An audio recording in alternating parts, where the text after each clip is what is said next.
Hi, I'm doctor Chandana Lakkireddy, Eesha IVF. ఈరోజు stress వల్ల మనకి ఫర్టిలిటీలో ఇష్యూస్ రావచ్చా అనేది తెలుసుకుందాము. స్ట్రెస్ అనేది ఈ మధ్య చాలా కామన్గా చూస్తున్నాము. మేము మా ఓపీడీలో ఎవరిని అడిగినా స్ట్రెస్ అనేది ఉందా అంటే లేదు అనేవాళ్ళు చాలా తక్కువ మోతాదులోనే ఉన్నారు. స్ట్రెస్ తక్కువగా ఉండడము అప్పుడప్పుడు రావడం వలన మనకు యాక్చువల్లీ ఫర్టిలిటీ మీద ఇంపాక్ట్ ఉండదు.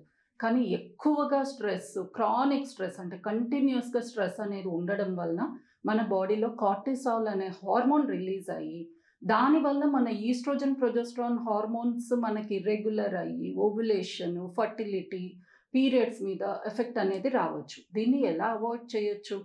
మనకు అసలు ట్రిగర్ పాయింట్స్ ఏంటి? స్ట్రెస్ అనేది ఎందుకు వస్తుంది?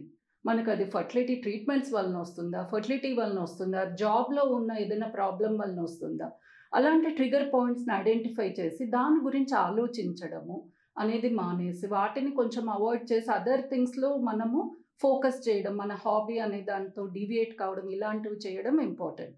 అదే కాకుండా healthy diet and daily at least 30 minutes of exercise ఇది చేయడం వల్ల హ్యాపీ హార్మోన్స్ అనేవి రిలీజ్ అయ్యి మనకి స్ట్రెస్ అనేది తగ్గే ఛాన్సెస్ ఉంటాయి.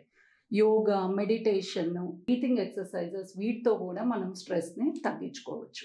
ఇవన్నీ చేస్తున్నా మనకు హెల్ప్ కావడం లేదు అంటే సైకాలజిస్ట్ ద్వారా, థెరపీస్ ద్వారా కూడా స్ట్రెస్ అనేది తగ్గించుకోవడం ద్వారా మనకి న్యాచురల్ ప్రెగ్నెన్సీ ఛాన్స్, మనం చేయించుకుంటున్న ట్రీట్మెంట్స్లో కూడా సక్సెస్ రేట్ అనేది ఇంక్రీజ్ చేసుకోవచ్చు.